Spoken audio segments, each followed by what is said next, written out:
Boa noite a todos.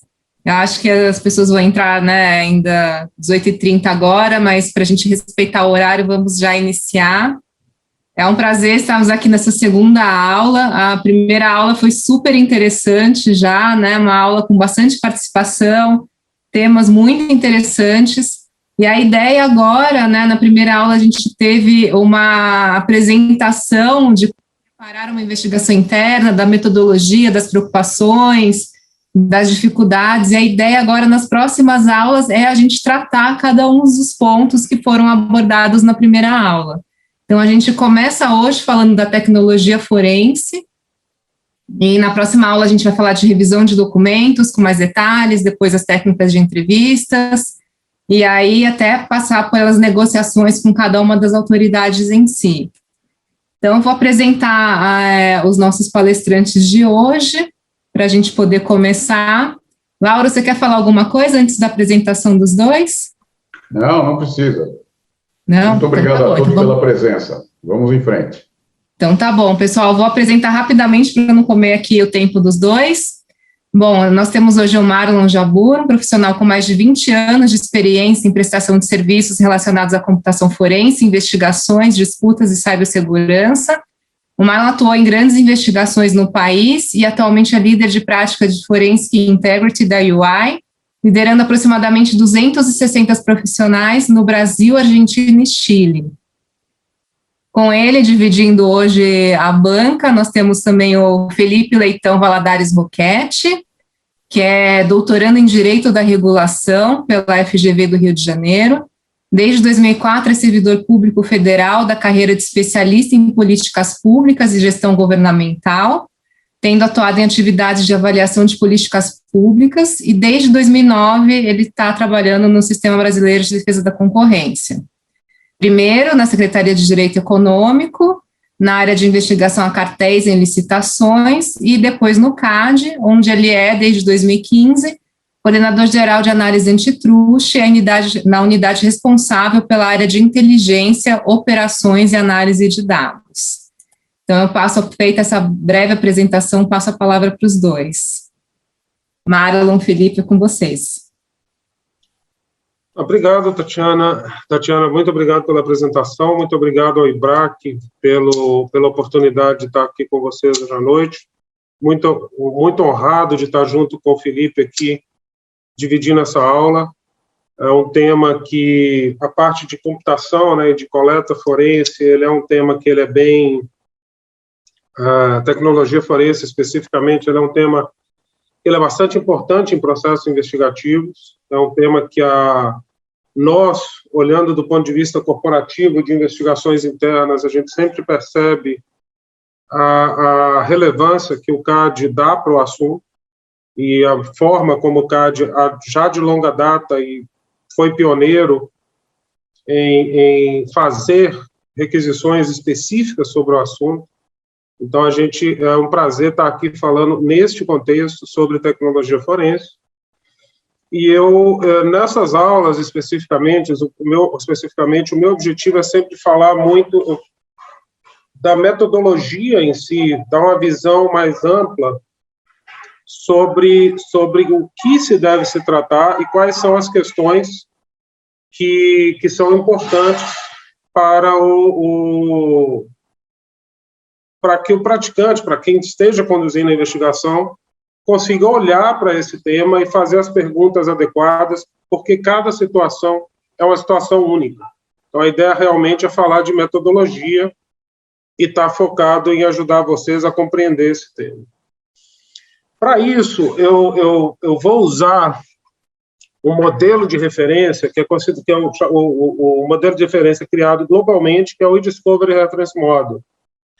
Esse modelo, ele dá uma visibilidade exatamente sobre o que é necessário para se conduzir um processo de computação forense e de tecnologia forense durante um processo de investigação. Quando a gente olha para eu vou passar por cada caixa desse fluxo, né? Mas quando a gente olha para ele, o objetivo primário de um processo de investigação é sair de um volume de dados, vocês olham aqui na barra amarela, um volume alto de dados, sem relevância para um volume de dados baixo, com nível de relevância alto. Que é exatamente quando a gente pensa na investigação, o que a gente quer fazer? Eu vou coletar muita coisa, vou filtrar, afunilar para chegar exatamente aonde me interessa e aonde elucida, chegar nas informações que elucidam o que eu estou buscando. Seja um processo de antitrust, seja um processo de compliance, seja o que for.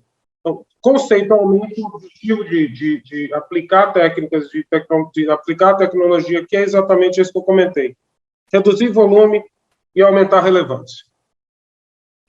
A primeira caixinha que a gente tem aqui é a caixa de governança. Essa caixa é uma caixa que a maioria das empresas elas não se atentam para esse tema, até porque esse tema é o único tema que eu vou comentar hoje que ele não é relacionado diretamente à investigação. Ele é pré-investigação. Então, ele é muito importante que quando você olha do ponto de vista de governança da informação, na sua área de compliance, na sua área de antitrust, na sua área interna, você consiga olhar para a informação e falar o que é relevante. O que eu deveria guardar?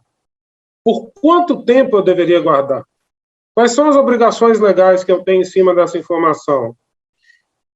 Além das informações legais, quem são as pessoas de alto risco na minha organização e que eu deveria pensar em guardar a informação de forma diferente?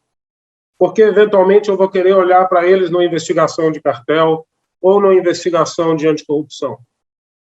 Do ponto de vista de eficiência e do ponto de vista de recuperação, como eu vou armazenar essa questão? Tem muita empresa que olha para isso única e exclusivamente do ponto de vista de eficiência de negócio e das obrigações legais de bancos de dados que você tem relacionados ao fisco, mas poucas das empresas estão olhando para isso do ponto de vista de risco em relação a investigações, pensando no futuro. Se eu tiver uma investigação, eu vou ter a informação para poder chegar a uma conclusão de que, na realidade, essa situação que foi, essa situação ilegal que ocorreu, seja corrupção, ou seja antitrust, ela é algo que foi tomado pelo CPF, não pelo meu CNPJ, essa atitude foi tomada pelo CPF, não pelo meu CNPJ. Eventualmente, essas informações, elas não são armazenadas de forma adequada, elas não se levam em conta, como eu falei, esse nível de risco que que eu acabei de comentar, e muitas vezes, durante o processo investigativo, a gente vai ver nas outras caixas, você tem uma dificuldade grande, não só de achar a informação, como também de coletar a informação. Porque ela, às vezes, está espalhada em diversos lugares e você não tem um foco, uma facilidade muito grande de ir buscar isso. Eu já participei de coletas de dispositivos, onde a gente falou de milhares de custódias, investigações com 3, 4 mil custódias. Esse é um exercício caro durante o processo investigativo. Muitas vezes é um exercício frustrante, mas se você se preparar, ele, se torna mais barato, 2, você tem as respostas que você busca, porque você guardou essa informação, e 3, ele acaba sendo um processo muito menos doloroso, porque a informação vai estar disponível automaticamente. Quer dizer, como eu coloquei aqui nos benefícios, né? Ele facilita a identificação, redução de custos, facilidade de defesa, inclusive em relação a procedimentos internos, e esse é um ponto que eu acabei não comentando.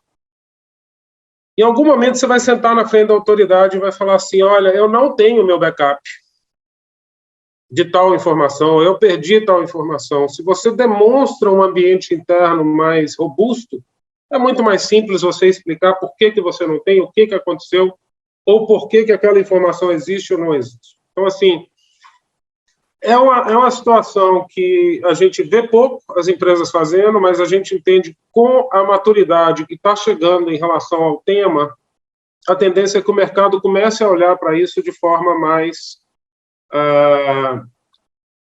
séria, e principalmente também quando a gente pensa aqui, você tem umas questões de privacidade, como está até aqui na mandala, que hoje, a gente falando em LGPD, você vai começar a ter uma visibilidade maior e um foco maior em relação a esse assunto.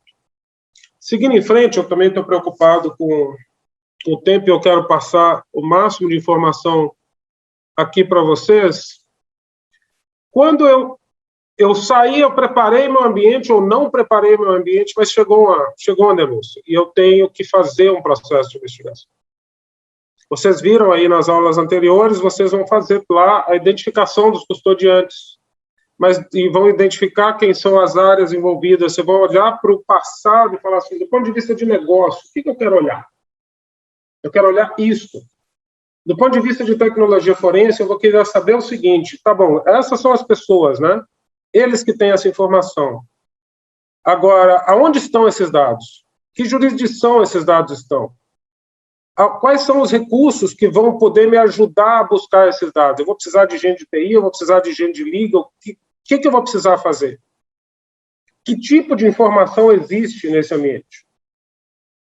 Eu preciso identificar tudo isso previamente para poder... Eu vou preparar as entrevistas para poder fazer a entrevista de coleta em si. Eu preciso entender quem são as pessoas e o que existe no ambiente.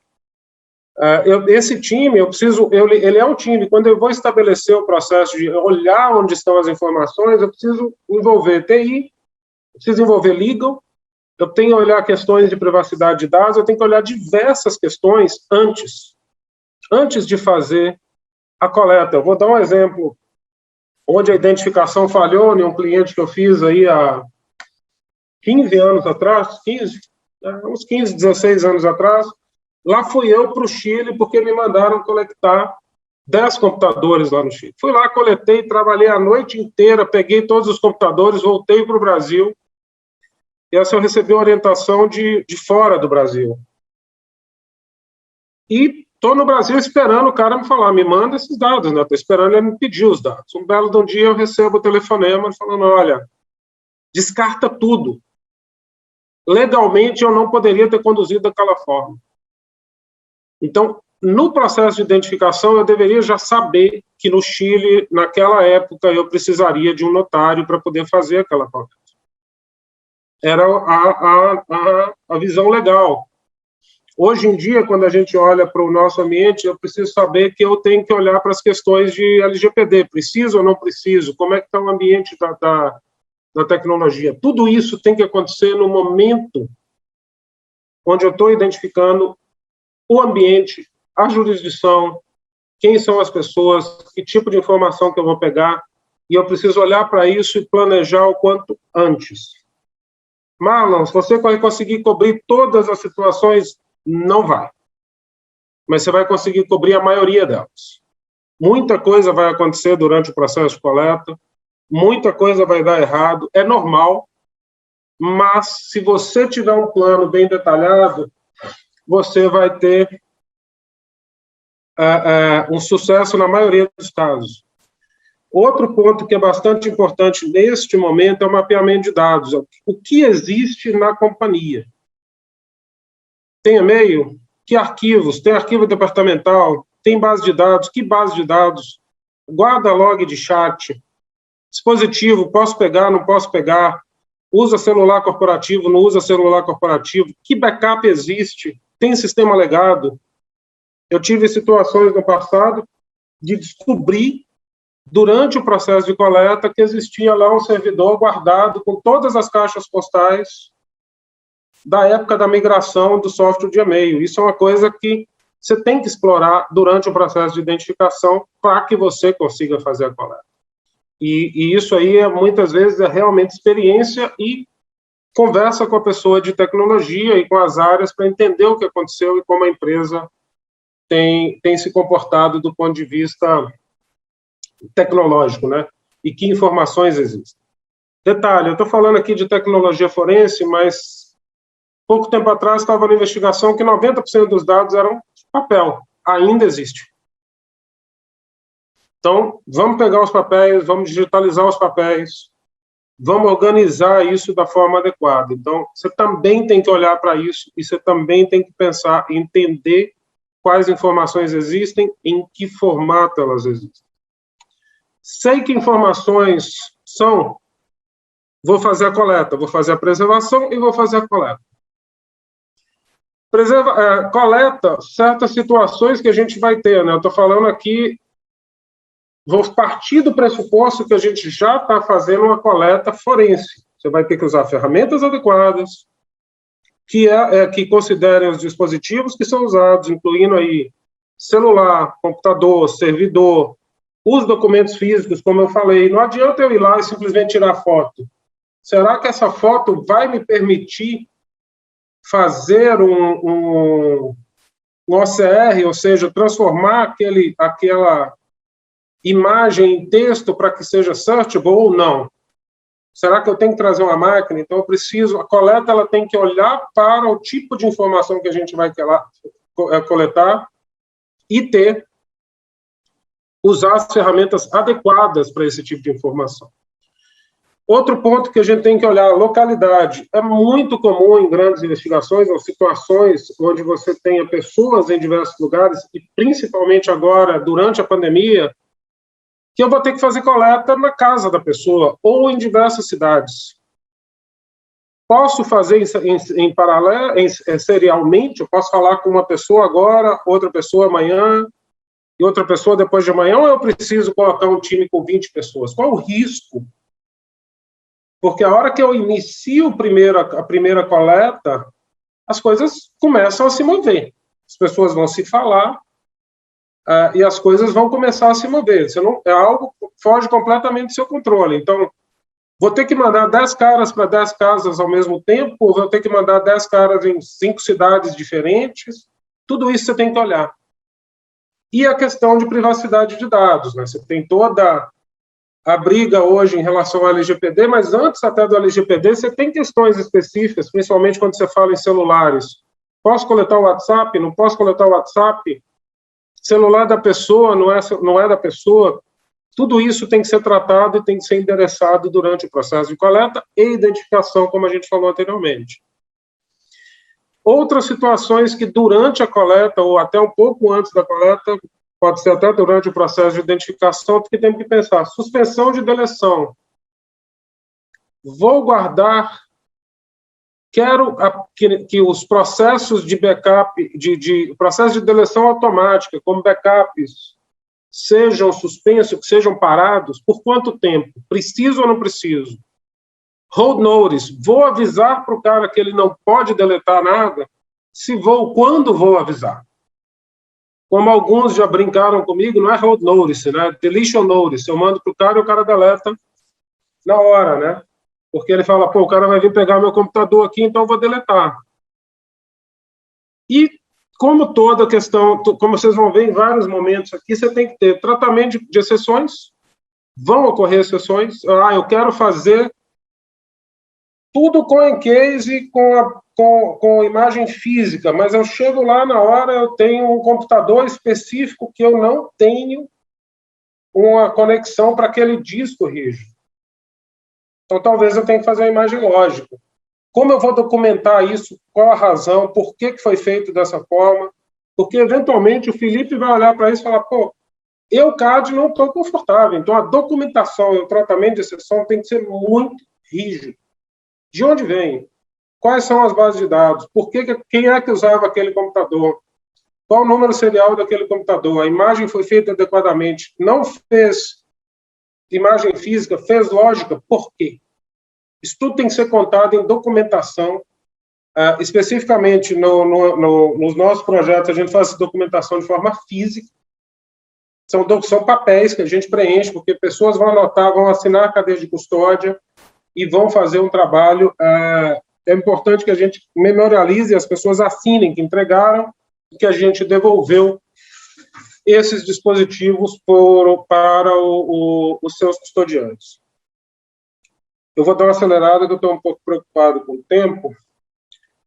Processamento, quer dizer, identifiquei o que eu queria pegar, montei o plano, peguei, agora eu vou olhar para o que eu vou processar para que possa ser revisado depois. Algumas coisas que são importantes de lembrar durante o processamento, normalmente ele aparenta ser algo transparente. Então, acontece um monte de coisa ali no background que você não vai enxergar, mas ele tem que estar preocupado com vírus.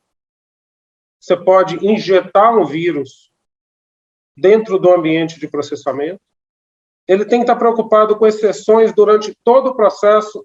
Se eu vou extrair as informações, hoje em dia é muito comum, o pessoal coloca lá, liga no Nuix e extrai. Mas, tá bom, extraiu 1000 arquivos. Era para estar extraindo 1000 arquivos ou era para ter extraído 1200? Como é que você trata esse processo para ter certeza de que o que era para ser extraído foi extraído?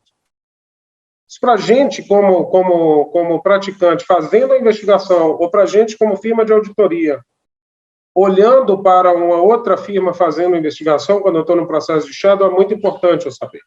O que aconteceu de exceções? Vou fazer deduplicação, vou eliminar itens duplicados.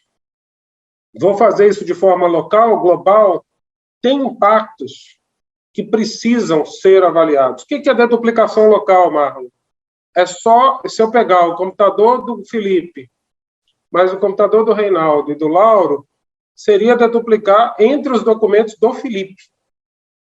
Se for global, vai deduplicar entre os do Felipe, do Reinaldo e do Lauro. Só que, ao mesmo tempo, pode ser necessário eu saber quem tinha aquele documento em que momento. Então, você tem que ter técnicas para que isso não seja perdido no futuro. É muito comum, e às vezes você pode escutar que o pessoal, principalmente gringo, mas aqui no Brasil também, fala, vamos fazer um processo de filtragem chamado culling, durante o processamento. Culling é uma das coisas mais complicadas de se fazer. Eu vou virar e falar, não, minha investigação hoje só vai até 2018, então não vou processar nada acima de 2018, tudo que for acima de 2018 eu quero ignorar. Só que você não sabe para onde a investigação vai, ela pode esbarrar para 2019. Então você vai acabar, eventualmente, gastando 2 vezes para processar. Então tem que tomar muito cuidado, são poucas as situações onde o culling é o ideal, mas eu já vi bastante gente no mercado falando não, vamos fazer para reduzir custo. Às vezes a redução de custo é mais cara do que o necessário. Alguns outros pontos aqui, exceções, como eu falei, super importante em todo o processo. Isso é um processo forense, a documentação tem que ser adequada do início até o fim. E ela tem que documentar onde você não conseguiu processar, que itens que tiveram problema de extração, quais são os itens que estão criptografados. Tudo isso tem que ser documentado e eventualmente disponibilizado para o cliente ou para a autoridade para demonstrar isso aqui eu não consegui processar.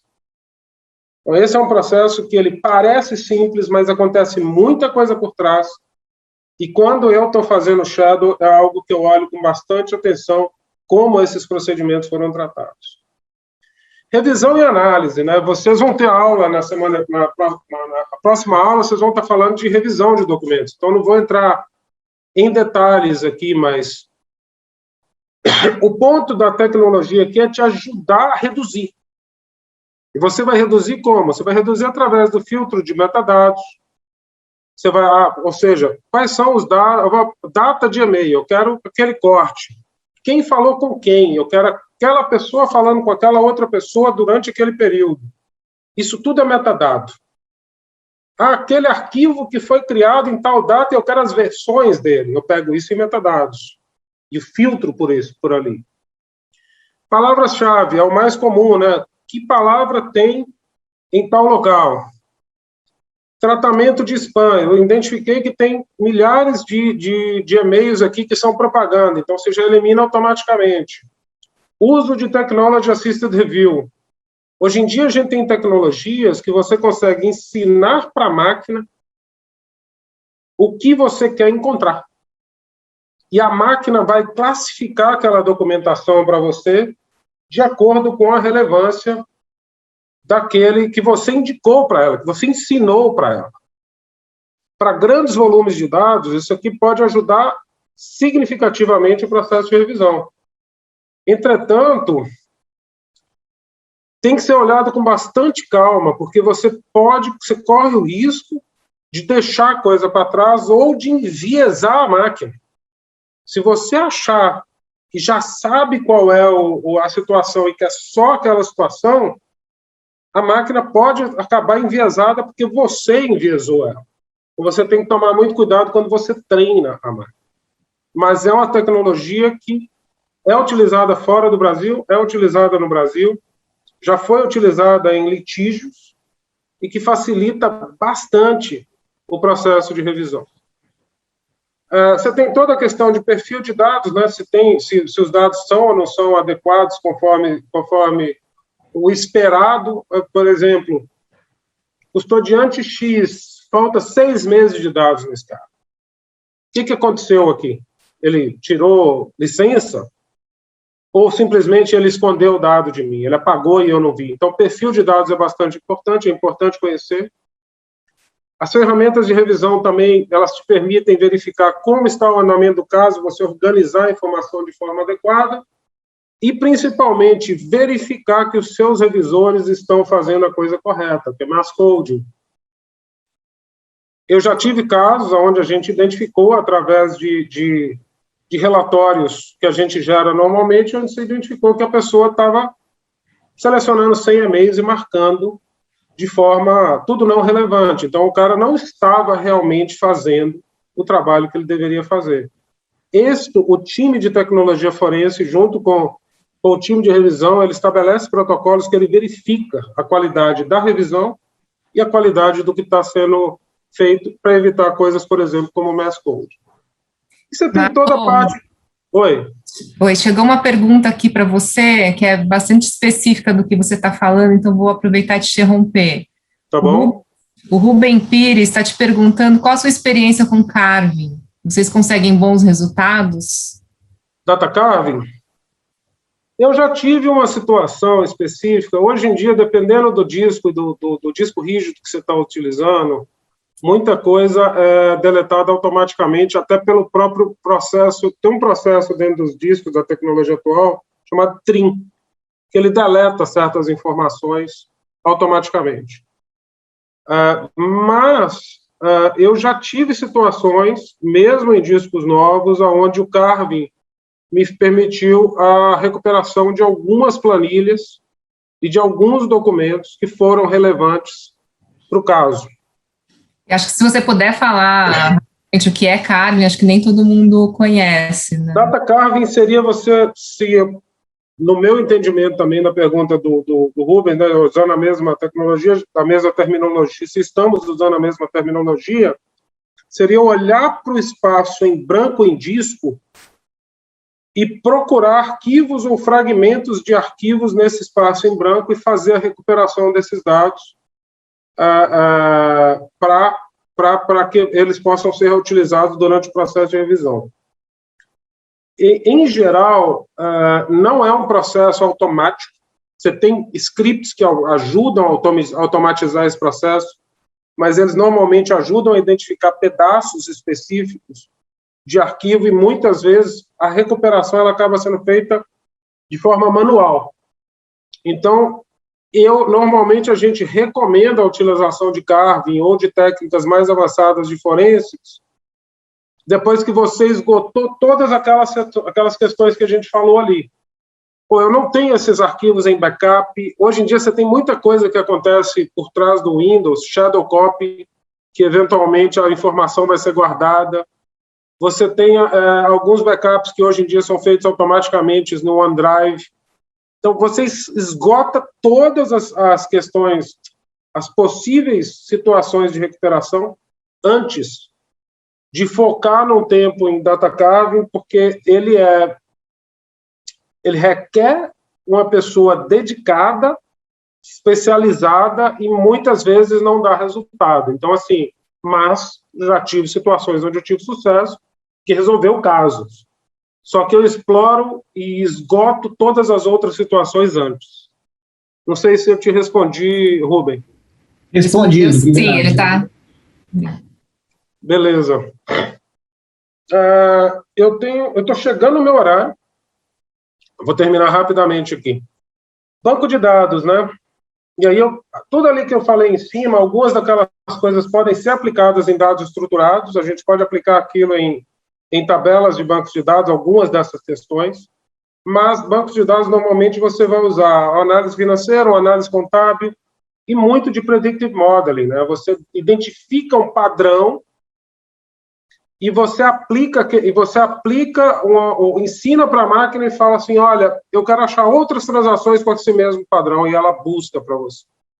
E acredita em mim, eu já vi situação onde o cara escreveu que ele estava pagando a propina, aquele dinheiro ali da contabilidade era para propina, porque, afinal de contas, lembrem-se, né? Quem lança o registro contábil é o carinha lá na ponta, não é quem decidiu. E muitas vezes esse carinha lá na ponta, esse empregado aí de nível mais baixo, que só está ali realmente lançando, ele também quer se proteger. E aí ele acaba escrevendo certas coisas. Então, a análise dos campos de texto das bases de dados também é tão importante quanto a própria análise do número em si. E das contas contábeis e tudo isso. Finalmente, chegando aqui... Acho que eu nunca fiz essa apresentação tão rápido. Chegando aqui no término da minha apresentação, a gente tem toda a parte de produção e de apresentação. Produção, de uma maneira geral, o Brasil usa muito pouco produção, mas quando a gente está falando de países como os Estados Unidos, e a gente está entregando alguma documentação para o Departamento de Justiça americano, eles têm um formato específico de produção. E aí você deve estar se perguntando, Marlon, o que é produção? Lá atrás, a gente começou a olhar para onde estavam os servidores de e-mail, onde estavam os arquivos e tudo isso. Tudo está no formato que você usa no seu dia a dia. Quando eu processei, eu peguei aquele arquivo naquele formato do seu dia a dia, indexei para poder fazer ele procurar, identifiquei os metadados do arquivo ou do e-mail, coloquei na base de dados, indexei para poder fazer search e coloco ele num formato que seja fácil de visualização numa ferramenta de revisão. Depois que eu anotei e falei isso é relevante, isso é relevante, isso é relevante, isso é relevante, eu vou querer produzir esse conjunto de relevantes para entregar para uma autoridade ou para um outro investigador ou para qualquer utilização específica. E essa produção, ela tem um formato específico. Ela pode ter um formato específico, onde vai estar os campos, ela vai ser nativa ou ela vai ser uma imagem. Nativo seria um documento do Word, vai sair como um documento do Word, um Excel vai sair como um Excel, ou não, vai ser um JPEG, ou vai ser um TIFF, que é muito comum. Então, assim, é muito específico de quem vai receber. Mas o Departamento de Justiça tem guidelines específicos do que ele quer receber, indicando quais são os metadados que devem estar presentes, então, data do arquivo, tipo do arquivo, data de criação, no caso de e-mail, front, to, PCC, CC, tudo isso, e normalmente eles acabam pedindo em um formato nativo, com todos esses metadados acompanhando. No Brasil, não é tão comum a solicitação de produções, mas eu já tive envolvido em trabalhos onde foram solicitadas produções específicas. E, por último, a questão de relatório, né? Especificamente, na minha experiência com o CAD, é muito comum que o CAD nos peça um relatório demonstrando esse processo. Tá bom, você me entregou esse e-mail, e o Felipe vai falar sobre isso daqui a pouco. Você me pediu esse e-mail, me conta aí de onde vem, né? Me mostra a cadeia, me mostra esse histórico. E aí você escreve um relatório que ele é factual, demonstrando da máquina até o fim quais foram os passos. E eu sempre falo isso, em computação forense é muito, muito importante você não só ser factual, mas foco em repetibilidade. Se eu te entregar um relatório que eu usei um script para poder chegar em um data carve, especificamente a pergunta do Ruben, eu entreguei um relatório para o MP em São Paulo, onde eu tinha usado um script para poder recuperar uma informação, eu escrevi esse script. E esse aí foi na época que eu ainda estava muito focado, e eu mesmo escrevi esse script. Quando eu entreguei o relatório para o MP, eu entreguei o script. Falei, olha, para você chegar aqui e entender o que está aqui, você precisa usar este script. Então, ele poderia repetir todos os nossos passos, então ele teria certeza de que, com aquela imagem, usando esses procedimentos, ele acharia aquela informação. Repetibilidade é algo muito importante, e uma descrição dos procedimentos, mais eventuais exceções. Normalmente, esses relatórios sem julgamentos, como eu falei, são relatórios factuais, demonstrando o que foi feito e quais foram os resultados obtidos. 5 minutos a mais do meu tempo, eu peço desculpa a vocês e peço desculpa ao Felipe aqui pelo invadir um pouquinho o tempo dele, mas foi. Obrigado, pessoal.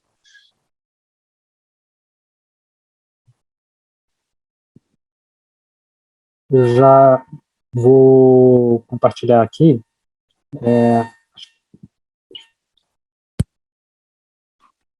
Queria, obviamente, primeiramente agradecer ao IBRAC pelo convite.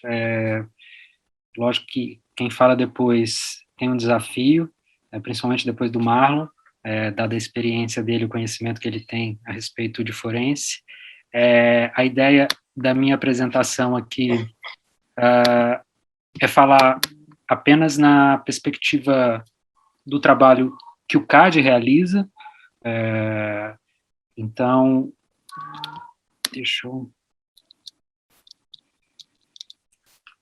A ideia é falar um pouquinho do contexto, explicando como nós lidamos com a tecnologia forense, com os documentos eletrônicos que embasam a nossa investigação, como é a atuação da Superintendência Geral nas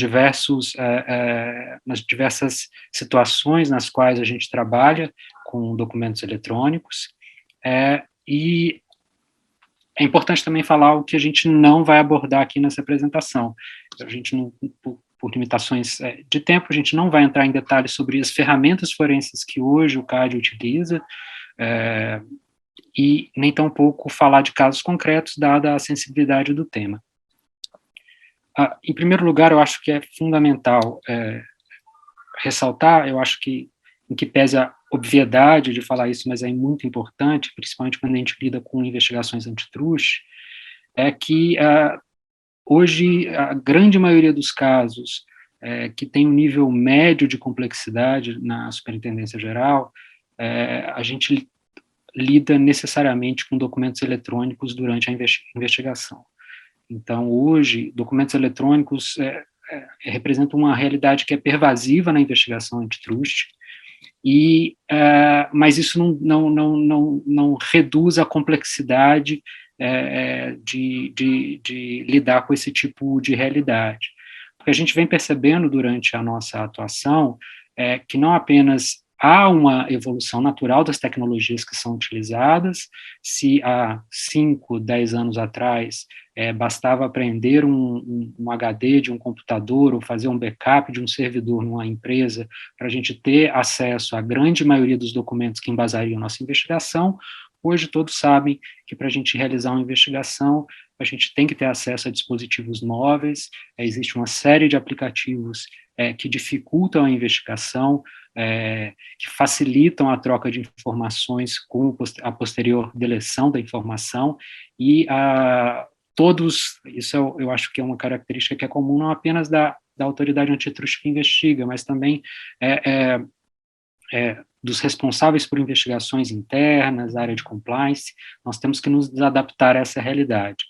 Além disso, a gente tem também visto outro desafio que a gente enfrenta quando vai lidar com documentos eletrônicos, é o surgimento de novos arranjos corporativos. Novamente, fazendo a comparação com o passado nem tão remoto assim, investigações em que a gente chegava às empresas para fazer a coleta do material, normalmente todos os documentos eletrônicos estavam no local, em desktops, e hoje essa realidade já não é mais observada no mundo real.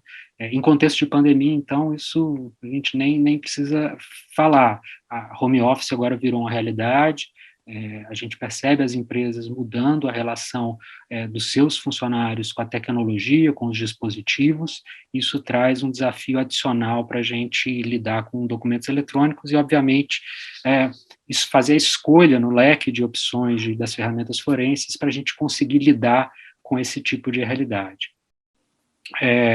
E aí eu acho que é um ponto comum, um ponto de interseção entre órgãos de persecução, controle, autoridade antitruste de um lado, e o mercado privado, os responsáveis por investigações internas, áreas de compliance de outro, que, em grande medida, a gente está tentando enfrentar os mesmos desafios, garantir a confiabilidade dessas informações que a gente vai analisar, a credibilidade de todo o procedimento, e tudo isso por um custo não apenas financeiro, mas também de recursos humanos, um custo em termos temporais, para que o trabalho seja realizado da forma mais efetiva possível. Eu acho que é fundamental, antes de entrar na parte em que eu tento explicar um pouquinho como a gente lida nos diversos procedimentos com documentos eletrônicos, a gente sempre enfatizar os princípios que embasam a nossa atuação na Superintendência Geral. Eu acho que um ponto que para a gente é um ponto de honra, sempre que a gente vai trabalhar com documento eletrônico, é a preservação da cadeia de custódia. Ou seja, a gente tem que garantir que aquele documento eletrônico que a gente está utilizando no processo administrativo tem a sua integridade garantida desde a sua coleta até a sua análise e revisão. Isso, para a gente, além de ser um ponto de honra, é uma questão que toma bastante tempo, porque nós lidamos com diversas fontes de documentos eletrônicos, como eu vou mostrar mais à frente. Além disso, a gente tem tentado implementar, desde a criação da unidade responsável por análise de informações, pela área forense do CAD, uma série de protocolos e procedimentos técnicos que embasam o tratamento desse tipo de documento. Existe uma série de documentos de referência que a gente tomou como um ponto de partida para adaptar a realidade de uma agência antitruste, que trazem procedimentos que a gente considera que garantam essa integridade de toda a cadeia de custódia e a efetividade dessa análise. Deixo aqui como exemplo esses dois. Outro ponto que a gente também sempre tenta garantir é a transparência em relação, não à forma como a gente trabalha, mas os protocolos e procedimentos que a gente utiliza. Razão pela qual a gente já publicou 2 documentos de referência, que eu vou mostrar mais à frente, explicando como a gente lida com documentos eletrônicos, tanto em investigações iniciadas pelo CAD, quanto em investigações que a gente desenvolve em parceria com órgãos de persecução. E acho que uma questão que é comum, acho que tanto ao setor público quanto ao setor privado, é que, para nós, o CAD é agnóstico em relação à tecnologia que vai ser utilizada. A gente tenta trabalhar direcionado pelo problema que a gente está tentando enfrentar, então a gente não tem nenhuma... nós tentamos não ficar refém de uma determinada tecnologia, de uma determinada ferramenta. A gente trabalha dentro das nossas limitações técnicas, orçamentárias, com as ferramentas que a gente consegue utilizar para garantir a integridade do processo de investigação. Ao fim e ao cabo, o que a gente está tentando garantir é que tanto as empresas que estão sendo investigadas, quanto aquelas que eventualmente possam fazer parte do polo passivo, elas possam exercer plenamente seu direito de defesa. Então, todos esses princípios que a gente falou anteriormente, ao fim e ao cabo, são para garantir o pleno exercício do direito de defesa dessas empresas e pessoas físicas que estão sendo investigadas, e é uma forma que a gente tenta trabalhar, é o nosso norte que na Superintendência Geral nós temos. Como eu disse anteriormente, antecipei um pouco, a gente tem esses 2 documentos que explicam a forma que a gente trabalha tanto em diligências cíveis, mas também o Guia de Operacionalização de Cooperação Técnica tenta explicitar, em linhas gerais, como a gente faz o tratamento das provas que são emprestadas ao CAD, produzidas em investigações criminais. Então, é um exercício e um esforço de transparência que o CAD possui, e que a gente acha que é importante nesse diálogo que a gente tem com advogados, com empresas e pessoas físicas investigadas, para garantir, de fato, que a gente tenha uma integridade e a qualidade do processo que a gente está realizando. Em linhas gerais, a gente tem 3 portas de entrada para documentos eletrônicos na Superintendência Geral do CAD. A diligência criminal, talvez a mais antiga delas, dado que a gente recebe muitas denúncias de órgãos de persecução que encaminham a resultados de investigação que eles realizam na investigação de cartéis, a gente, obviamente, quando vai analisar a documentação eletrônica, a gente só encosta na documentação mediante a existência de uma prévia autorização judicial, que autoriza o compartilhamento. Em algumas diligências criminais, e caso o juiz autorize, a equipe do CAD pode participar da deflagração da diligência criminal e apoiar a coleta, tanto de material físico quanto material eletrônico, mas é fundamental lembrar que em todos os processos administrativos que tiveram origem em provas emprestadas de diligências e investigações criminais, a cadeia de custódia é criminal.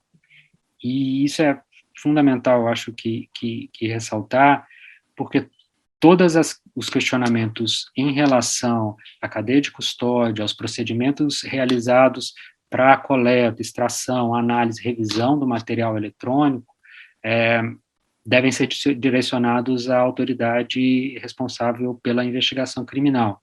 E é uma questão que a gente normalmente enfrenta e que é importante a gente ressaltar que, como a gente deu o apoio técnico, esses questionamentos devem ser direcionados à autoridade responsável pela autorização da diligência criminal. Mas a gente também realiza, com uma frequência menor do que a gente gostaria, diligências cíveis. E, nesse caso, a gente, ao longo dos últimos quase 20 anos de realização de diligências cíveis, a gente foi tentando implementar melhorias na interlocução com órgãos de persecução, controle, com a academia, melhores práticas na coleta, análise e revisão de materiais eletrônicos.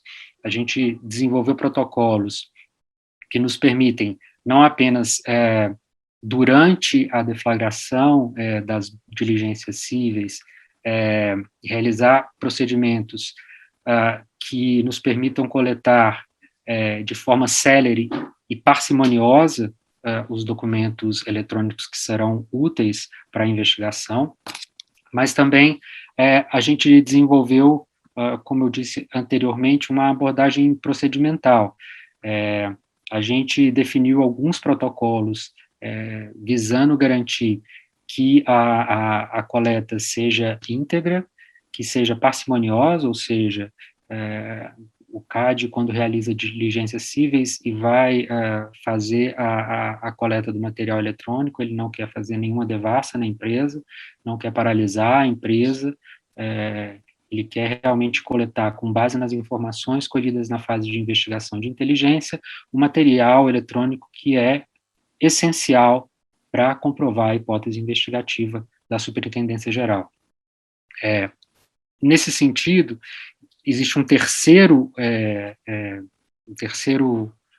porta de entrada de materiais eletrônicos, e que eu acho que esse talvez seja o ponto que traga mais dúvidas em relação a como a Superintendência Geral lida com documentos eletrônicos, com a avaliação acerca de documentos eletrônicos, que são as portas de entrada da leniência e dos termos de compromisso de cessação.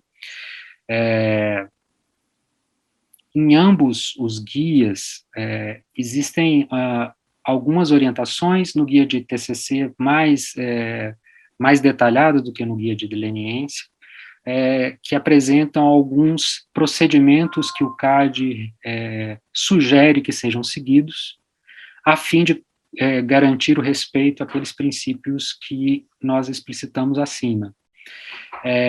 E a gente sabe que existem diversos questionamentos em relação à razão pela qual o CAD faz essas solicitações ligeiramente extensas em relação aos procedimentos para apresentação de documentos eletrônicos em sede de negociação de acordo de leniência, em sede de negociação de termos de compromisso de cessação, mas, como eu disse anteriormente, além de ser uma orientação, não é algo escrito em pedra, porque haja visto que são dois ambientes de negociação.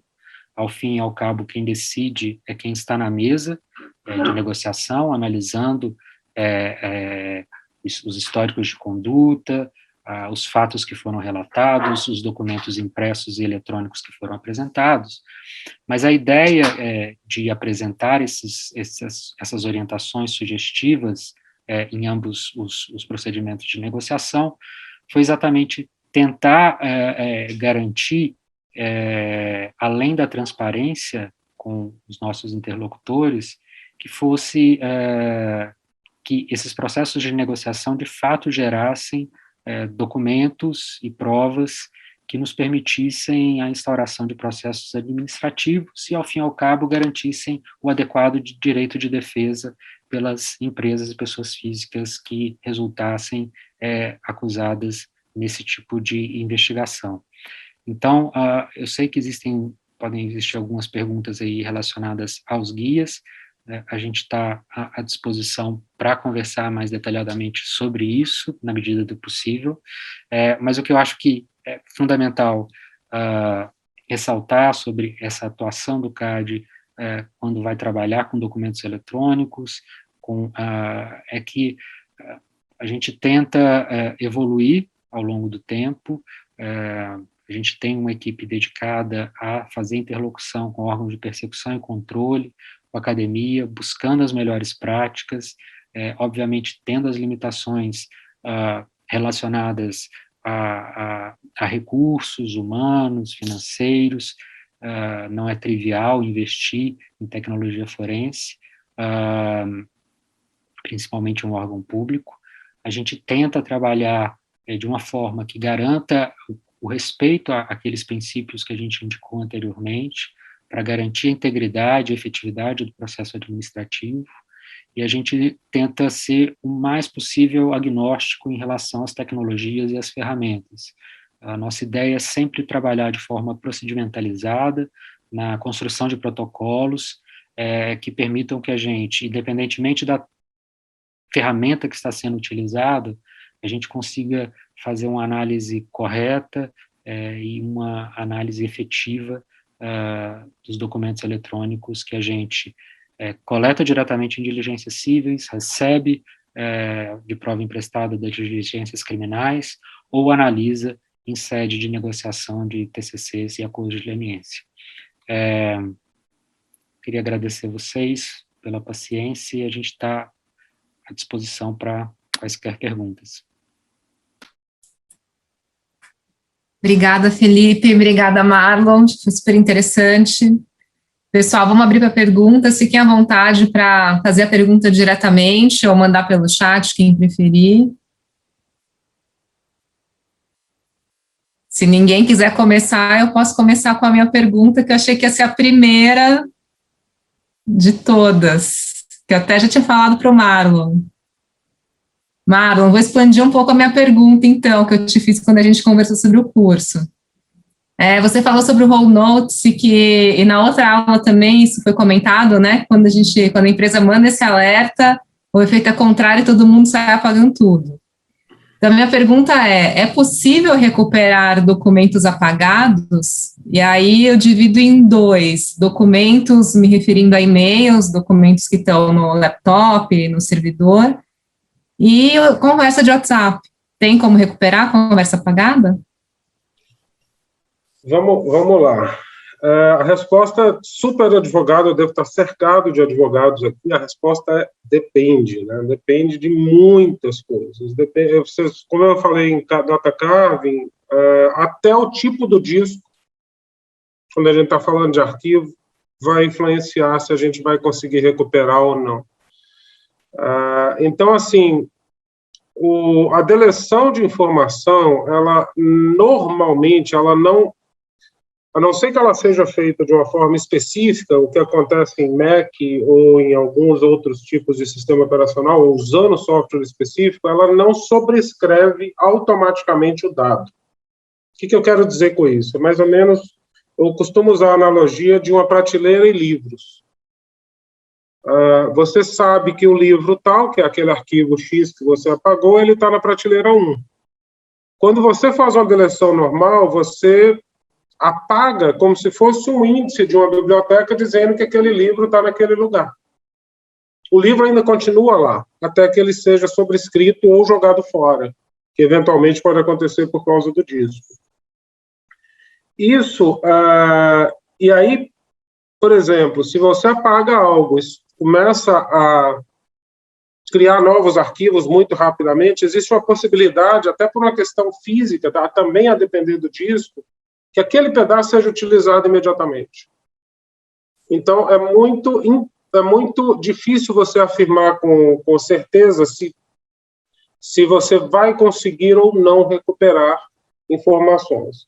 Naquele caso específico do data carving que eu comentei, eu consegui fazer uma recuperação de uma planilha que era 2 anos mais velha do que uma outra que eu não consegui recuperar e eu sabia que existia por causa de um e-mail.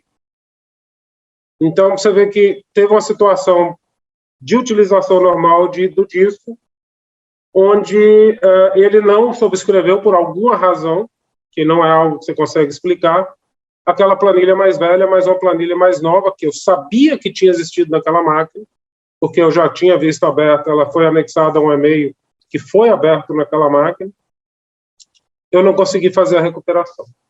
Então, para arquivos, tem várias questões que elas são relevantes e que podem trazer aí, podem dificultar ou permitir, ou dificultar ou permitir a recuperação. Em celulares, nem sempre é tão tranquilo, cada celular tem uma característica diferente, então vai depender de versão do celular, vai depender de versão do iOS ou do Android.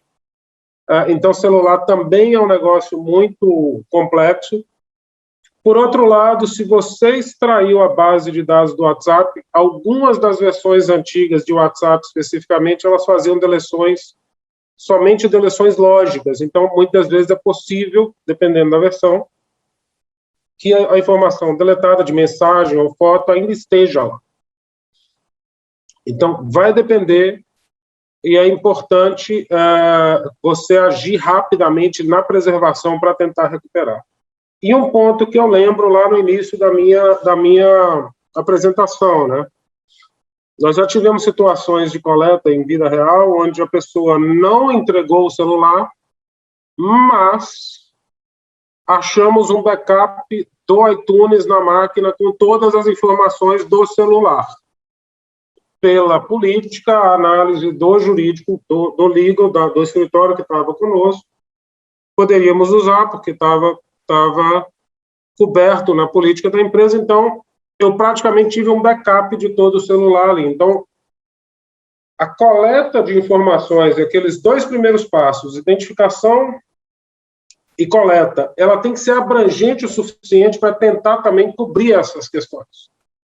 Vou fazer a coleta do computador, então vou fazer backup. Vou fazer backup de e-mail, vou olhar para o backup. Então, você tem situações que você cobre essas bases para poder ter certeza de que, se não existe, pelo menos você esgotou todas as possibilidades. Acho que é basicamente isso aí. Obrigada, Marlon. Estou chegando aqui algumas perguntas para você. Deixa eu ver aqui. Acho que tem uma para o Felipe aqui, da Leonor. Da Leonor. Então, vamos fazer para o Felipe, depois a gente volta para você. Tem Felipe e Marlon. Ótimas apresentações, super interessantes. Minha dúvida para o Felipe. O CAD executa algum procedimento específico em relação a dados eletrônicos vindo de empréstimo de outras autoridades? Não, quando a gente recebe material eletrônico como prova emprestada de investigações criminais, a gente recebe no estado em que ele saiu da perícia técnica do órgão de persecução. E uma vez recebido esse material eletrônico no estado que a gente recebe, a gente utiliza o software que normalmente a gente faz a análise, a gente não tem como controlar se foi feito um processamento prévio, uma seleção prévia de arquivos pela perícia técnica do órgão de persecução. A gente faz a análise como a gente faz do material que a gente apreende em diligências cíveis. A gente utiliza o mesmo software para fazer essa análise. A gente não faz nenhum procedimento diferenciado. Legal, obrigada, Felipe. Marlon, você conseguiu dar uma olhada nas outras perguntas? Do Alden, da Priscila, do Augusto, ou quer que eu faça aqui para você? Deixa eu puxar ela aqui. Deixa eu te ajudar, então. Pergunta do Alden Caribé. Agradeceu as apresentações e está perguntando ao Marlon sobre boas práticas em governança de informação. Que tipo de tecnologias ou rotinas você já recomendou ou observou a adoção que permita uma eventual recuperação de informação mais barata e elucidativa, com foco às infrações à ordem econômica? Felipe, eu acho que um dos pontos que a gente vê, por exemplo, que a gente fala bastante com nossos clientes, e hoje em dia bastante importante do ponto de vista de antitrust, primeiro, olha para as pessoas que são de alto risco. Eu acho que a análise de risco ela é pouco utilizada da maneira adequada, no sentido de que quem são realmente aquelas pessoas que teriam condições de fazer um cartel, ou montar um cartel. Pessoal da área de vendas, é o meu pessoal de... Quem são essas pessoas? Como é que elas... Qual é o risco? Quais são as pessoas de risco? Quando eu sei quem são essas pessoas, a próxima pergunta é como eu preservo as informações dessa pessoa atualmente? Está no processo normal? Esse cara usa o celular dele próprio e eu não posso coletar, se eu quiser coletar.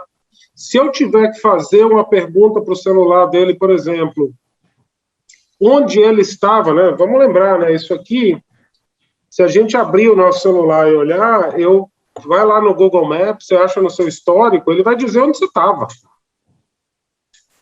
Então, fisicamente, por exemplo, olhando para cartel, a infração de ordem econômica, eu quero saber se esses caras se encontraram. Então, eu posso ter informações ali de localização e de WhatsApp que, dependendo de como você até disponibiliza o aparelho, você pode ter questões legais que te impedem de pegar como empresa.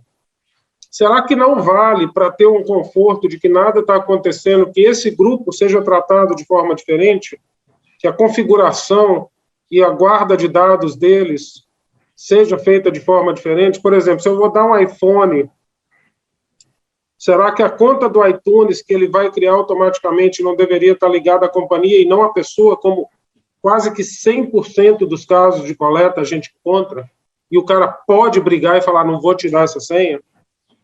Então, quando você cria esses mecanismos, olhando do ponto de vista de recuperação de informação e de coleta, e aí cada ambiente vai ser uma situação, você gasta de forma inteligente. Você não investe em qualquer coisa. Eu não vou dar celular para todo mundo. Não vou dar celular para o cara que está simplesmente lá inserindo dado no sistema, mas o cara que tem o risco de fazer de montar um cartel, ou o cara que tem um risco de corromper um agente público, eventualmente esse cara eu quero tratar diferente.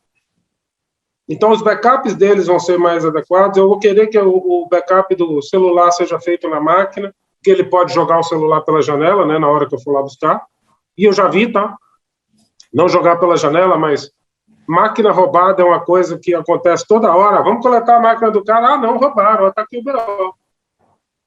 Então, acontece, esse tipo de coisa acontece. Então, assim, é olhar para o risco pensar como a cabeça de quem está coletando a informação e fechar todos esses pontos para que você tenha o máximo de informação disponível quando você precisar e, eventualmente, já até extrair essas informações ao longo do tempo, né, e guardar isso.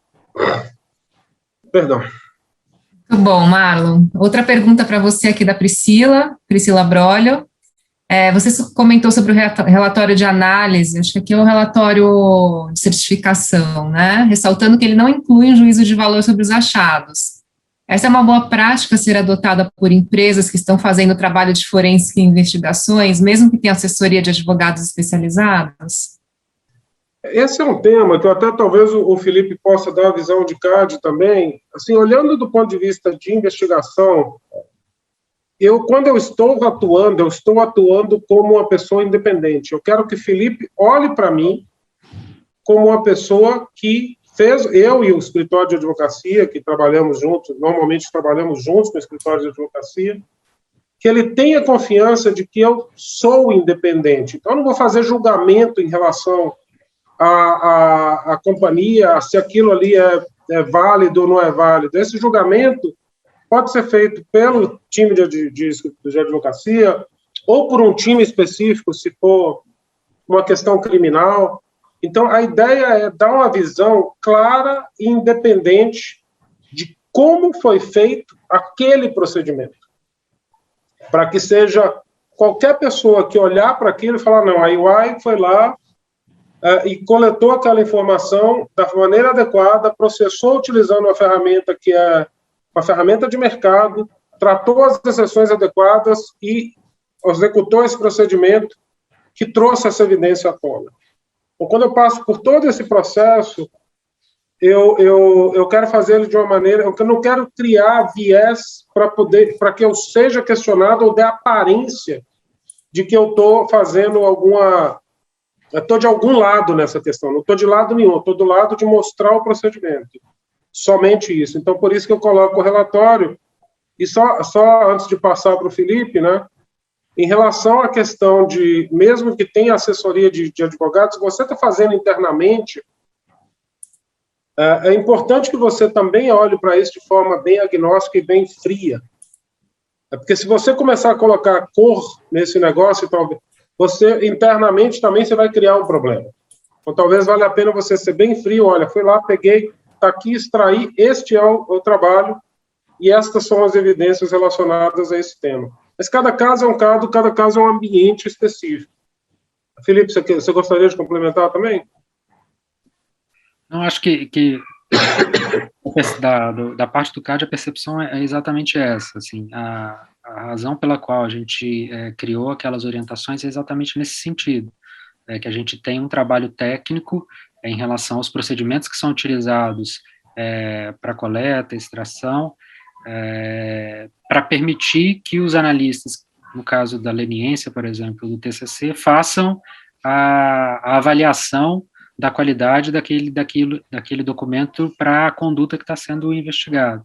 Então, totalmente de acordo. Paty, posso levantar só uma questão aqui que a gente tem discutido muito, e aí acho que não sei se é diferente antitrust ou não, Felipe, aí você dá o ponto aí também. A gente discute muito com o Marlon quando a gente fala isso, quando a gente dá curso de investigação, que o trabalho do investigador é trazer fatos, e ele vai trazer fatos sem quantificá-los, ou qualitativamente ou quantitativamente.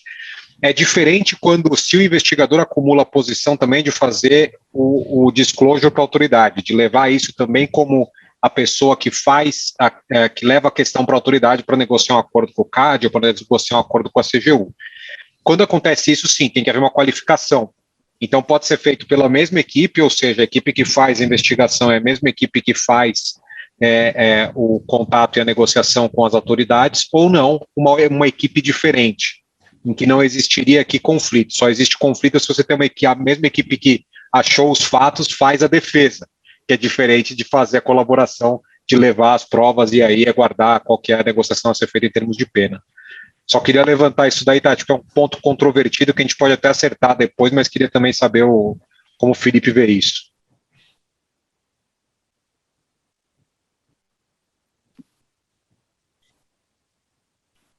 Eu acho que falando na perspectiva do CAD, a gente não tem nenhuma restrição em relação à forma como é feita essa análise pelas empresas ou por quem é contratado para fazer toda essa investigação interna. De fato, o que a gente analisa, no caso de TCC e leniência, é a integridade do procedimento mediante o relatório de certificação, e na mesa, quem negocia é que dá o peso para o documento que está sendo apresentado. Então, a gente também, para ser repetitivo, a gente é agnóstico em relação a como é feita a divisão das tarefas dentro das equipes responsáveis pela investigação e análise. Obrigada, Laís. Estou vendo que você está com a mãozinha levantada. Vai lá.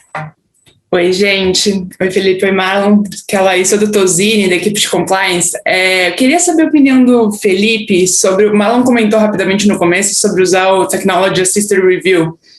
Como que vocês veem isso no CAD, enfim, a utilização dessas tecnologias durante a revisão de documentos, né? Você ensina a máquina e depois ela vai e faz o trabalho adicional. Como que vocês veem isso? A gente vê com excelentes olhos, mas a gente tenta evitar o hype das soluções supostamente fáceis, porque nem são fáceis, para problemas difíceis. Então, está no radar do CAD, existem pessoas que estão trabalhando na identificação das soluções possíveis, dados os nossos problemas, né? Os nossos problemas são bem menores do que os problemas do Marlon, ainda assim, são problemas bem complexos, mas a gente tenta evitar o hype dessas soluções que surgem a todo momento, e como a gente está lidando com a análise de documentos que eventualmente podem resultar num processo administrativo contra empresas e pessoas físicas, a gente adota um princípio de cautela e precaução elevado à enésima potência. Mas são problemas que a gente sabe que existem esse tipo de soluções, o Marlon já apresentou algumas delas, existem discussões em outras jurisdições sobre até que ponto a utilização desse tipo de solução vai resultar em uma seleção adequada dos documentos, e que impacto isso tem na integridade de uma eventual acusação, mas a gente está atento, a gente gosta disso. Esse é um tema que eu vou falar, não do ponto de vista de quem está vendendo o serviço, de quem está fazendo o serviço. Eu vou falar do ponto de vista de quando eu estou numa posição similar do Felipe, quando eu estou fazendo o que a gente chama de shadow investigation, eu estou olhando o outro time. Eu tive uma situação onde a firma fazendo a investigação, né, shadow, vocês vão ouvir falar do shadow mais para frente, né, no curso. A firma que estava falando shadow, em algum momento ela virou e falou assim, eu vou usar o Technology Assisted Review. A gente não tem problema com ele usar o Technology Assisted Review, mas como o Felipe colocou, e essa é uma hora que a gente vai até marcar de trocar uma figurinha com ele sobre esse tema, porque o problema do Technology Assisted Review é que se você ensinar errado, ele vai fazer errado. Então, o problema, ele pode ser muito bom para ajudar a identificar o problema, ou ele pode ser muito bom para te colocar numa direção completamente diferente. Então, assim, quando eu estava olhando para este shadow, conversando com o time, eu falei, olha, a primeira pergunta que eu tenho para vocês estão olhando só para classificar e trazer quick wins, porque eventualmente pode ser uma estratégia. Classifico, trago os quick wins e eu consigo dar um ritmo diferente para a investigação. Então, a pergunta, vocês querem só os quick wins, mas vão revisar tudo? Isso, para mim, não tem problema, porque eu sei que aquilo ali vai ser todo revisado. Quando eu não sei se vai ser todo revisado, eu preciso olhar com outro olhar. Eu preciso entender realmente como ele treinou aquela máquina, que tipo de viés ele deu para aquele treinamento, porque eu posso ter um problema. E assim, isso é tão sensível que, por exemplo, se você simplesmente selecionou um grupo e eu já vi algumas empresas fazendo dessa forma, eu fui lá, selecionei um grupo, comecei a fazer uma revisão, aí fiz uma semana de revisão, e aí pego os relevantes daquela semana de revisão e aplico. Se eu fiz isso, o risco, vamos supor que eu não vi um relevante que estava no batch lá na frente, mas como eu apliquei esse conjunto aqui, eu estou dando viés para esse conjunto aqui, não para o final de lá. Então, eu tenho que tomar muito cuidado com o viés. Computação, ela é ótima para automatizar as coisas, mas ela também pode automatizar o problema e fazer o problema que era desse tamanho virar desse tamanho. Então, tem que tomar muito cuidado. Então, a cautela e o time que está usando tem que saber exatamente o que está acontecendo, quais são os riscos, em que momento aquele risco é apropriado você usar a tecnologia Assisted Review. É legal, ajuda, mas tem que ter muita cautela. Não dá para ser a qualquer situação, não dá para ser de qualquer maneira. Ensinar a máquina aí tem que ter muito cuidado para ensinar a máquina. E, por sinal, Laís, não te cumprimentei. Bom te ver. Tem uma pergunta do Augusto Ribeiro, do CAD, para vocês. Em termos de segurança, o Telegram é realmente mais seguro que o WhatsApp ou isso é lenda? E entre o iOS e o Android, as dificuldades são semelhantes? Ou o iOS é realmente superior em termos de segurança criptográfica? E aí, Felipe?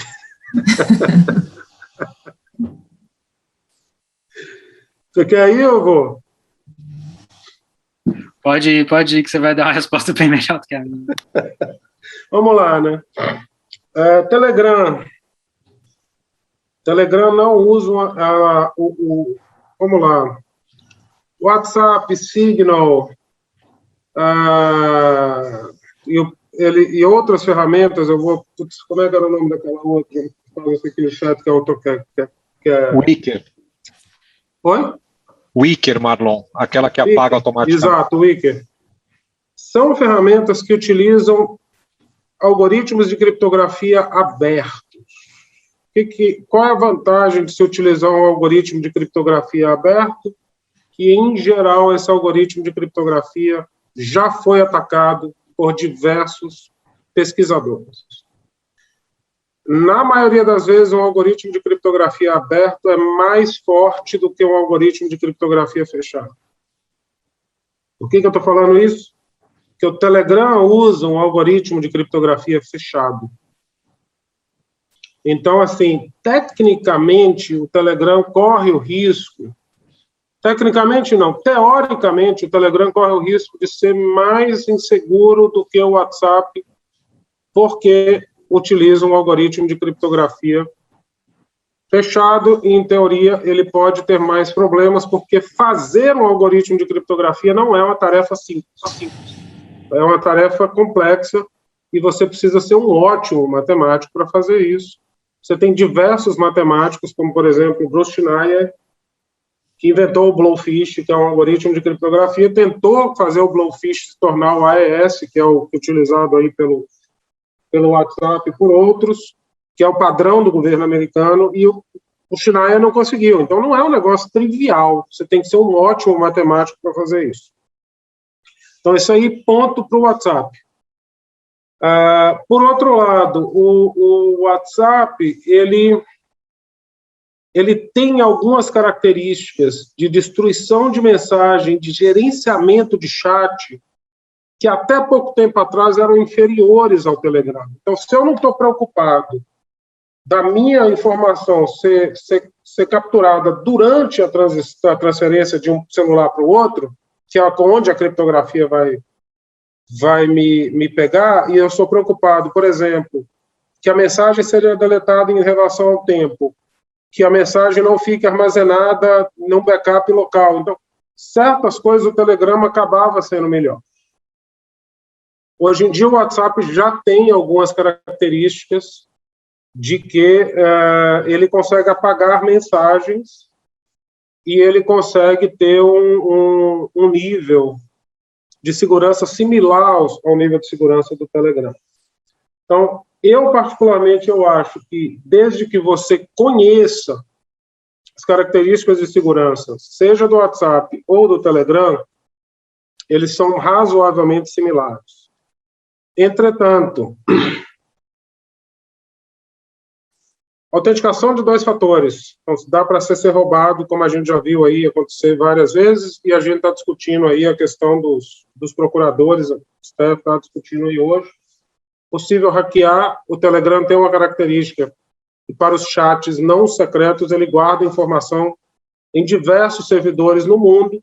Então, se você conseguir hackear o Telegram de alguém, você vai ter acesso a esses chats que não são chats seguros, que era o caso especificamente aí dos procuradores de Curitiba. Já o WhatsApp, embora o Facebook diga, não, só essa informação é só entre você e a pessoa, é mesmo. Será que o Departamento de Justiça ou a NSA ou o FBI não colocou um backdoor nesse negócio? Então, assim,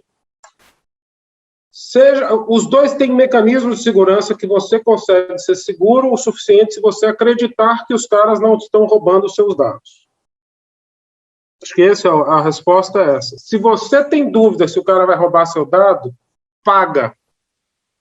Não use um produto de graça.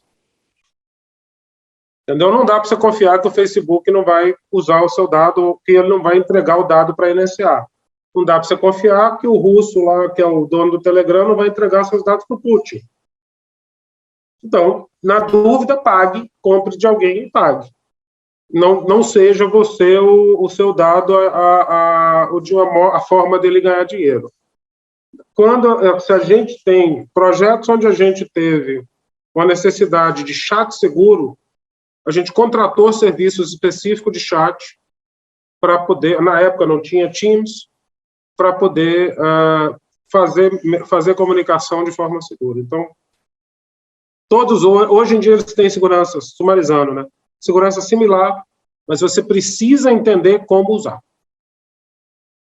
Porque senão você vai ter um problema. E quais são as vulnerabilidades de cada um deles? Entre Android e iOS, sou mais iOS, embora eu esteja usando o Android. iOS é mais seguro. Acho que é isso. Tem mais perguntas? Tá no mudo, Tati. Todo mundo, desculpa. Tem mais 2 perguntas aqui, eu vou fazer as 2 juntas, e aí eu abro para respostas de vocês, e dependendo do tempo a gente já abre para considerações finais também, que a gente tem alguns minutos aqui. Pergunta da Lívia, da Petros. Boa noite, excelentes apresentações, obrigada. Minha pergunta é para o Marlon. A coleta para a preservação de dados de celulares e notebooks de funcionários com cargos específicos que se desligam da empresa é bastante comum.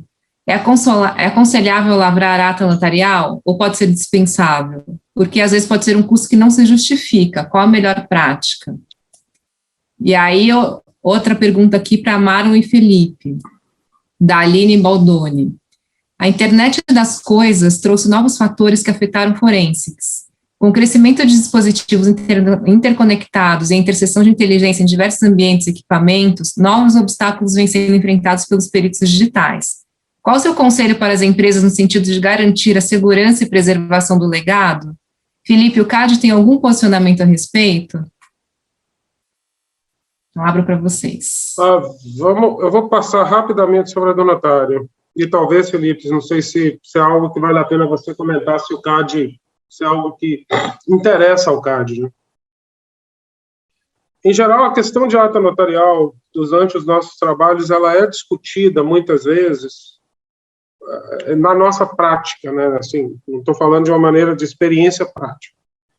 A ata notarial é muito discutida quando você não tem um mecanismo de coleta que te dê uma segurança muito... uma segurança do que foi feito. Marlon, que tipo de coleta que você está falando? preciso coletar uma imagem de uma página que existiu em algum momento na internet. Eu não tenho como fazer uma coleta forense daquilo ali.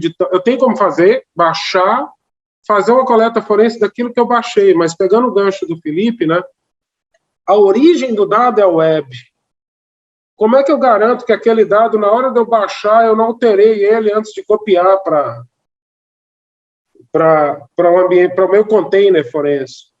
Então, às vezes, você traz, além de eu ser independente, eventualmente ser contratado, mas você pode sempre questionar, né? Falar, a UI está fazendo alguma coisa aqui porque foi contratado pelo cara. Então, você, às vezes, considera trazer um elemento externo, com fé pública, para isso. Respondendo do meu ponto de vista, em relação a celulares e notebooks de pessoas que saíram e se desligam da empresa, desde que você fez, utilizando uma metodologia forense, que você tenha um sistema que demonstre que aquele, por exemplo, no caso da UI, quando eu recebo o meu notebook, eu assino um documento que aquele notebook pertenceu a mim.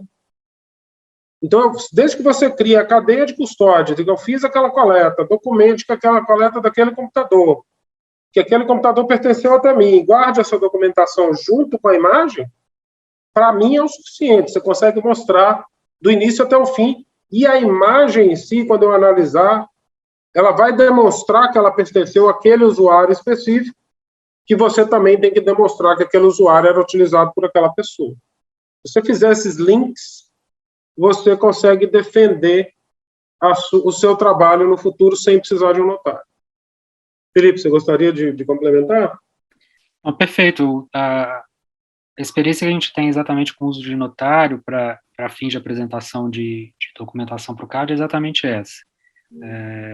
A exceção da exceção em casos muito específicos, principalmente esses de você fazer uma prova de uma determinada informação que está na web, que você quer descrever ali naquela ata notarial.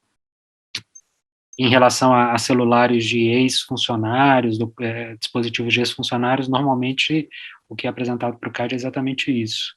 É um documento dizendo que aquele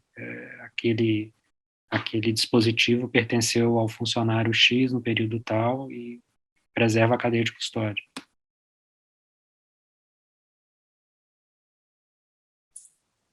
Boa. E sobre a outra questão, na internet das coisas e o conselho para empresas para a preservação do legado, e também perguntando se o Felipe, se o CAD tem algum posicionamento sobre isso. Deixa eu começar a parte mais fácil que a minha, que o CAD não tem um posicionamento oficial sobre isso, a gente ainda não enfrentou essa questão, mas certamente quando a gente enfrentar, a gente vai ter que analisar o dispositivo da decisão judicial, se autoriza ou não a gente ter acesso a esse tipo de informação. Mas, de fato, é algo que está no radar, é uma complexidade adicional que a gente vai ter que lidar, mas hoje a gente não tem nenhuma posição oficial a respeito de como utilizar essas informações que vão estar à disposição. Deixa eu falar um pouco sobre como é que eu vejo a evolução tecnológica de uma maneira geral, né? Eu sou velho o suficiente para poder lembrar de quando eu fiz coleta de computador e os computadores, os grandes, tinham 10 gigabytes de dados. Ou seja, seu celular tem hoje muito mais informações do que os computadores que eu coletava em USB 2.0, achando tudo muito rápido. Hoje em dia a gente faz as coisas rapidamente, terabytes de dados e muito mais assertivo do que era antes. Por que eu estou falando isso? Porque nessa época a gente tinha dumb phones, a gente não tinha smartphones. E o que o smartphone trouxe para a mesa nessas situações? Ele começou a trazer um monte de informação que a gente não tinha disponíveis quando a gente olhava somente para e-mails e quando a gente olhava somente para arquivos. E quando eu olho para a evolução, você olha, por exemplo, quando saiu do SMS, que estava tudo no celular, e foi para o WhatsApp, que foi para a base de dados. Então, assim, a tecnologia forense ela tem que acompanhar a forma como as pessoas utilizam as coisas. E de uma maneira geral, quando você olha para a arquitetura de informática, e isso inclui a internet das coisas, seja chip, seja o que for, esses caras vão ter que se conectar em algum lugar, e essa conexão em algum lugar vai ter que deixar algum tipo de log, algum tipo de informação. Então, quando a gente falou, por exemplo, de os primeiros smartphones, você não tinha ali um GPS da forma como a gente tem hoje, ou não se gravava aquela informação. A partir do momento que você tem essa informação sendo gravada, ela está disponível para que a gente faça análise forense em cima dela. Então, eventualmente, se a gente começar a ter a internet das coisas em situações que elas são relevantes para um procedimento investigativo, para identificar se alguém entrou em algum lugar, para identificar se alguém se logou em um determinado sistema, em uma determinada data, essas coisas vão deixar logs.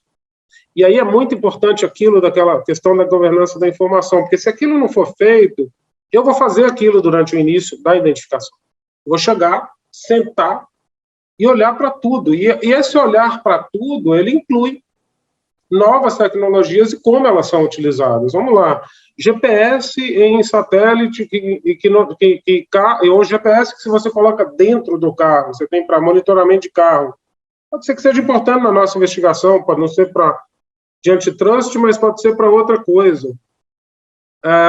Logins feitos com chaveiros, né? A Apple está lançando aqui aquele chaveirinho que você vai achar o find de sua chave. Será que aquele cara lá claramente vai estar no site da Apple a localização daquele chaveiro? Pode ser a sua localização. E a sua localização, que antes estava só no telefone, agora também está no chaveiro. Então não adianta só você deixar o telefone se você está levando a chave do carro na hora de fazer o encontro que você está discutindo o price fix. Então agora também você tem que se preocupar com o chaveiro. Então quanto mais tecnologia, mais fontes de dados, e quanto mais fontes de dados, mais fácil a gente tem como tentar entender a coisa, só que você precisa olhar de forma holística. Aí volta lá no EDRM, identificação, onde estão as coisas, e junta tudo isso. Então, vai haver evolução, ela vai continuar acontecendo, vai ter cada vez mais dados, e eventualmente tem gente aí falando que daqui uns dias vai estar o chip na gente, né? Aí o 5G, né? Vai tudo na veia. Então, assim, isso vai deixar rastro, e a gente precisa entender que rastros são esses, e como a gente consegue utilizar eles durante o nosso processo investigativo. Basicamente, é isso. Então, a evolução vai acontecer. E a gente vai usar esses dados. E vai ficar completando, né? Vai ficar cada vez mais difícil se esconder. Esse é o ponto. Acho que para essa resposta, para essa pergunta, é isso. Precisamos do MAC para isso. MAC Address. Rubens, diz qual era a pergunta? Complementando essa resposta sua, que você está falando de internet das coisas, você está falando de acompanhamento de dispositivos, não só de log. Exato, né? Você vai ter que ter os Macs, né? Vai ter que ter, mas vai ter o Mac e vai ter em nível de camada também, em algumas situações vai ter em nível IP também, né? Depende, vai depender de como se conecta. Hoje está tudo via IP, né? Você tem IPv6 aí passando por trás, depende. É porque o IP está ficando defasado, né, para quem faz esse tipo de acompanhamento, né? Você vai começar a precisar fazer, na realidade, o MAC mesmo. Você vai ter que fazer, mas, assim, muitas vezes, o ponto que eu vejo, por exemplo, olha esse dispositivozinho da Apple aí, esse negócio, só o fato, o que me chama a atenção dele não é nem a comunicação dele, e até porque é parecida com aquela do Tile, né? Não sei se vocês já usaram o Tile, que é vende muito nos Estados Unidos, é um negocinho que você guarda no chaveiro para poder buscar as coisas. O que me chama a atenção nele, Rubens, ele provavelmente pode até fazer uma comunicação de nível 2 ali, ou Bluetooth, ou alguma coisa desse tipo. Mas o que me chama a atenção nele é que ele coloca no Find My iPhone. E quando ele coloca no Find My iPhone, ele está mandando para uma base de dados para dizer, por exemplo, você vai lá no Find My iPhone, se o iPhone está desconectado, ele vai dizer o último lugar que ele achou ele. Então, ele guarda algo lá. E quando ele começa a guardar algo centralizado, a gente começa a pegar por aí, entendeu? Cara, é fascinante quando você pega uma tecnologia nova e começa a olhar para ela. Foi igual quando saiu no Windows os Shadow Copies, você olhar para isso e falar, não, agora tem mais informação que eu consigo buscar aqui, entendeu? É bem legal a evolução e como essas informações são utilizadas para computação forense. Bem legal mesmo. Marlon, Felipe, super obrigada, muito bom. Infelizmente, a gente vai ter que encerrar, que a gente já está ultrapassando aqui, a gente poderia ficar debatendo essas questões muito mais, né? Mas queria agradecer em nome do IBRAC, em nome de todos aqui presentes, a participação de vocês e a todo mundo que está aqui também, né? Estamos com 86 pessoas aqui até o final, então foi super bom. Obrigada aos dois em especial e nos vemos na semana que vem, pessoal.